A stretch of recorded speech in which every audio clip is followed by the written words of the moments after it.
it's just current. yeah.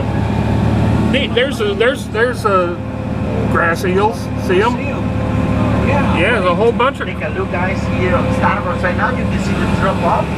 Remember, right here in this area, this is where the fish of Cozumel Island is, and the Yucatan Channel is. Almost 2,000. There's a bunch of them out there. Straight to the bottom. Amazing view of the end of Cozumel Island. And maybe on port side you can see the garden eels. Pay attention all the way at the bottom. Like little sticks coming up from the bottom of the depot. All those are garden eels. You dive and you get close to them, they go back in, and then you have to lay real still in the sand to get them to come back up.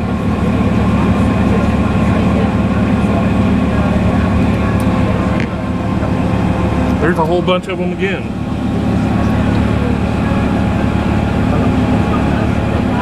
See them? Right down here between the coral and the rock, or whatever it is over there. A whole bunch of grass eels.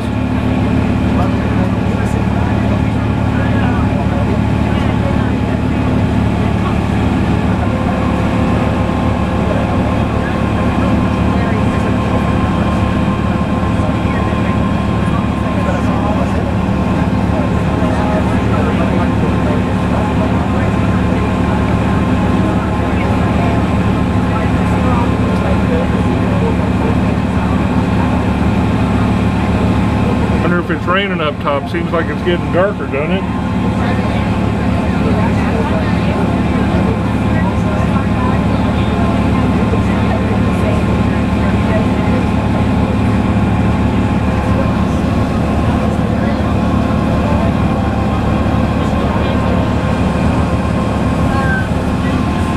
And if you notice, guys, since we begin the dive, the bottom of the ocean has been covered with this extension of white sand.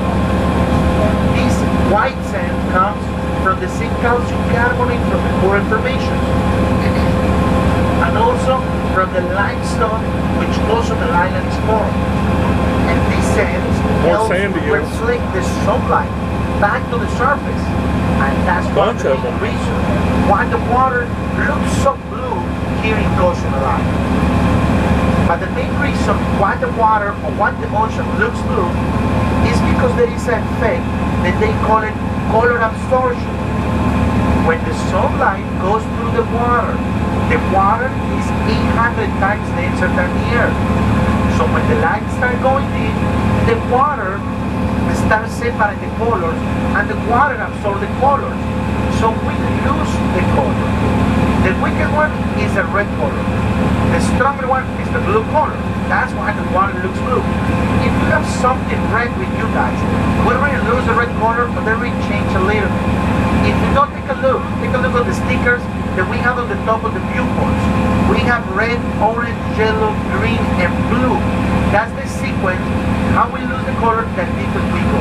If you notice, the first two, the red and the orange, they change a little bit already. But look what happened when our pilot threw the lights on, all the colors come back. Take a look. You see? And as soon as the pilot threw the lights on, we lose the colors again. So when the sunlight reaches the bottom of the ocean and go back to the surface, go back only with the blue color. So that's why the water, or that's why the ocean looks blue, because this effect. And this is the main reason also why sometimes we cannot see the real colors of the coral formations and some of the fish, because the color absorption. Also guys, all the light that you're seeing out there is the natural light from the sun. Remember, this is a protected area, and we're not allowed to use external lights because maybe the heat of the light will damage the corals.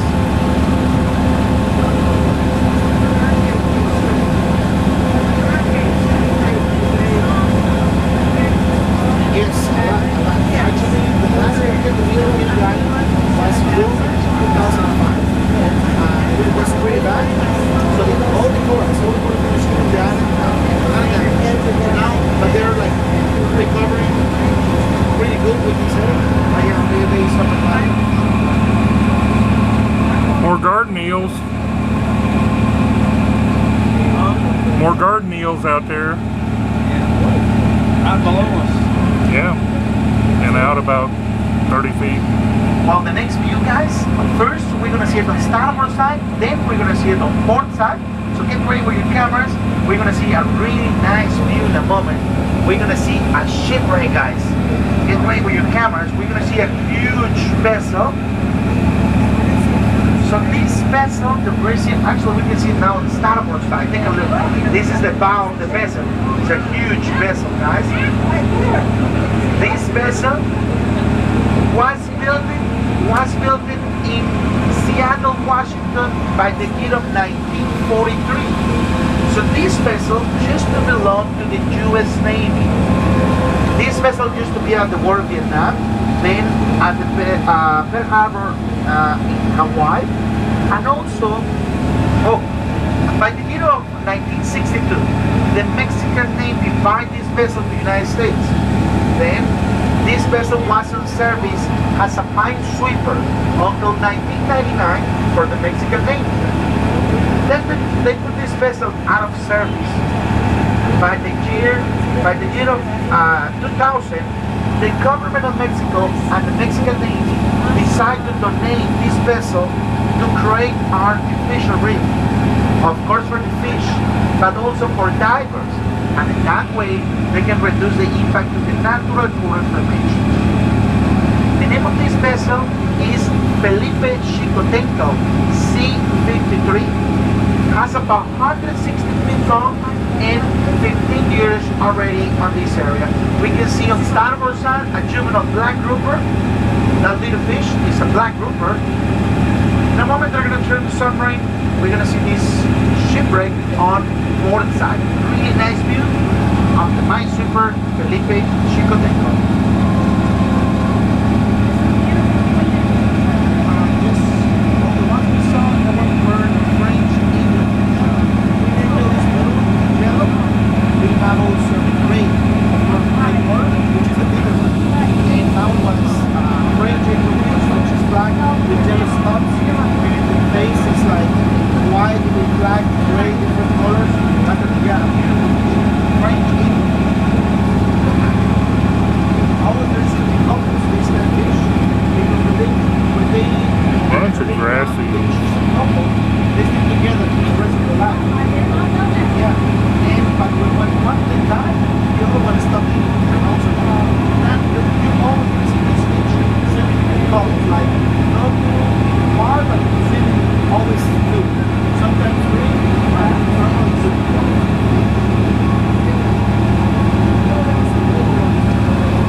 Let's turn the submarine. We're gonna have a shipwreck on port side, so get ready with your cameras. Now we're gonna see the shipwreck from the stern to the bow.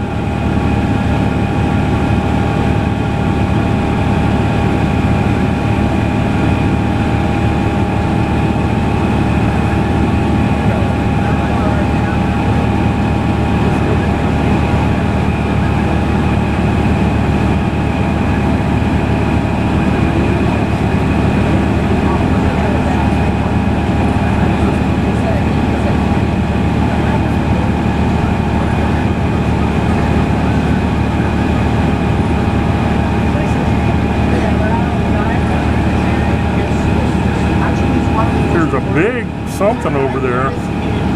What is that big French angel? There's a French angel, two of them. So a lot of people, like computer divers, they grab these here. And also a lot of people come so they can get like shipwreck certification. So they can dive inside the shipwrecks. So they come and they do keep it because it's not big. It's like 60 feet. So it's so popular. This area is so popular.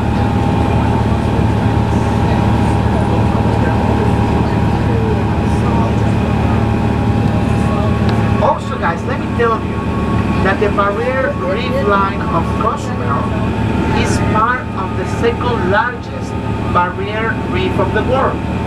The first one is in Australia. The second one is the one that we saw, part of the one we saw, with an extension of 621 miles long. This one begins at north of Cancun in in a place called Cabo Catoche. And it goes through the peninsula of Yucatan, which is Mexico, Belize, Guatemala, and Honduras. And that's why they call it the Mesoamerican Barrier Reef. And that's why Cozumel Island is one of the most popular dive destinations in the world. Everything begins on the late 60s when this famous diver and investigator, Mr. Jacques Cousteau, he came to the island. He did some dives and then he did some marine publications, and that's how he showed the beauty of this area to the world. In fact, he called to these coral formations the underwater cities.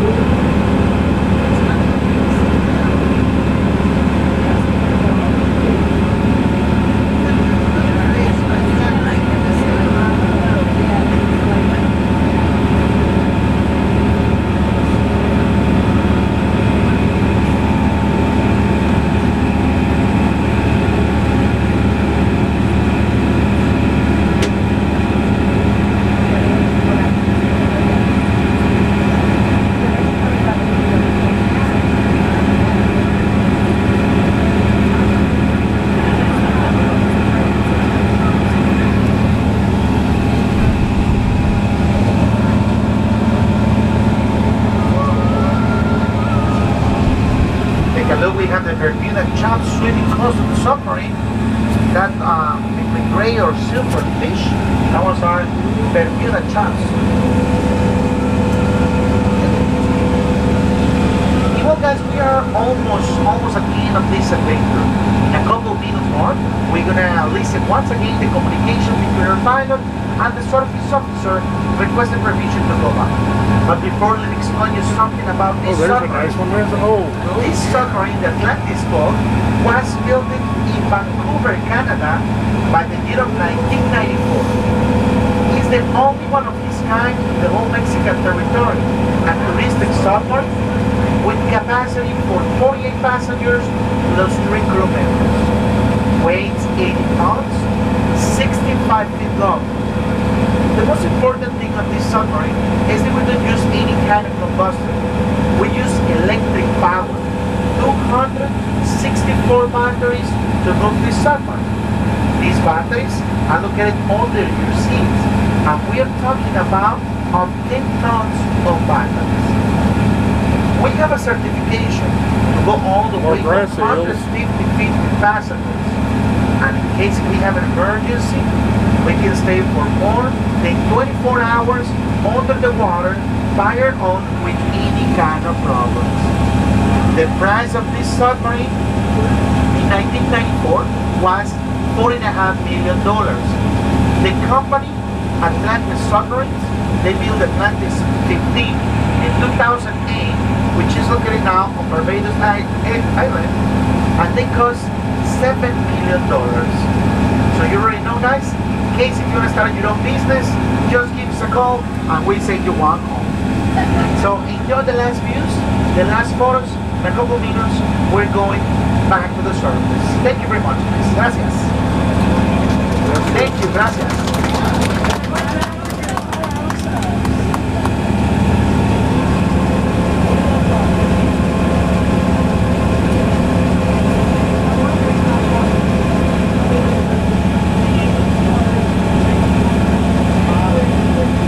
Triggerfish. Because electric. That's why they let us do the tour inside this area. Actually, we can stay. We can choose another area for the island. Inside the protected area, we can take the sunlight. For example, tomorrow we decide to go different reef. We can do it. Just we can stay on this area. That's it. Another one. Cubera snapper, I think those are. I think it's a Cubera snapper, I'm not sure. Sir, Miss Atlantis? We're at the designated surfacing area heading 220 Headpool. We are requesting permission to surface. Atlantis, Junior heading 240, continue going ahead full, you are clear to surface. Oh, look at this one. Vertical switching VHF, blowing tanks, leaving 40 feet. Big black grouper. Isolated vertical switching VHF, blowing tanks, leaving 40 feet.